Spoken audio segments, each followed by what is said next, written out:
Assalamualaikum warahmatullahi wabarakatuh. Halo anak-anak semuanya yang soleh dan solehah, apa kabar hari ini? Mudah-mudahan kalian selalu dalam keadaan yang sehat dan tetap semangat belajarnya.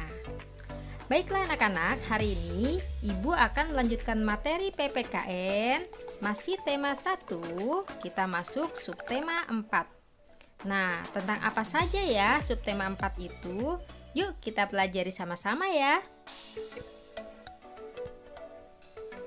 Nah, subtema 4 berisi tentang materi pengamalan sila ketiga Pancasila. Nah, siapa yang tahu bunyi sila ketiga Pancasila? Oke, pinter. Bunyi sila ketiga Pancasila adalah Persatuan Indonesia. Nah, siapa yang tahu lambangnya ya, simbolnya? Simbolnya adalah simbol sila ketiga Pancasila adalah pohon beringin. Nah, ini dia pohon beringinnya. Pasti semuanya sudah kenal ya dengan pohon beringin yang ada di Pancasila ya. Oke, kita lanjutkan. Nah, sekarang contoh pengamalan sila ketiga Pancasila adalah kerjasama. Nah, yang akan Ibu contohkan adalah kerjasama dalam permainan tradisional, misalnya lompat tali. Nah, kerjasama tidak harus dalam hal permainan saja, tetapi bisa dalam bentuk yang lain. Misalnya, kalau kalian di kelas mungkin ada kelompok belajar. Nah, di dalam kelompok belajar kalian juga bisa bekerja sama dengan teman. Nah, kemudian apalagi ya bentuk kerjasama yang lainnya? Oh iya, misalnya kalian sedang piket kelas. Nah, piket kelas juga membutuhkan kerja sama agar apa ya? Agar cepat selesai. Oke, kita lanjutkan. Nah, kerjasama permainan tradisional misalnya permainan lompat tali. Siapa yang sudah kenal dengan permainan lompat tali? Oke, sudah banyak yang kenal ya dengan permainan lompat tali. Ini adalah permainan tradisional. Nah, cara permainannya bagaimana ya? Nah, dalam permainan lompat tali memerlukan kerjasama dalam satu tim agar bisa melompat dengan baik. Oke, ketika kalian bermain lompat tali, ada beberapa teman kalian satu tim.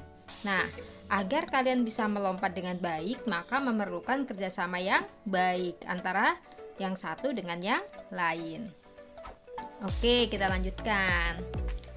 Nah, setelah tadi contoh kerjasama, sekarang adalah arti kerjasama. Kerjasama adalah kegiatan yang dilakukan dua orang atau lebih untuk mencapai tujuan bersama. Oke, sampai sini paham ya? Oke, kita lanjutkan. Nah, sekarang contoh lain dari pengamalan sila ketiga Pancasila yaitu menyatukan perbedaan pendapat ketika berdiskusi. Pasti di antara kalian sering ya berdiskusi dengan teman, baik itu mungkin hanya berdua atau mungkin berkelompok, pasti sering berdiskusi. Nah, biasanya ketika berdiskusi ada perbedaan pendapat. Ya, tidak apa-apa ya, ketika berdiskusi berbeda pendapat itu adalah hal yang biasa, tidak perlu dipertengkarkan. Oke. Nah, karena pada saat berdiskusi biasanya ada perbedaan pendapat, pendapat harus disikapi dengan baik. Oke ya, kalian sudah bisa ya ketika berdiskusi tidak ada yang bertengkar. Nah, cara menghadapi perbedaan pendapat ketika berdiskusi apa saja ya?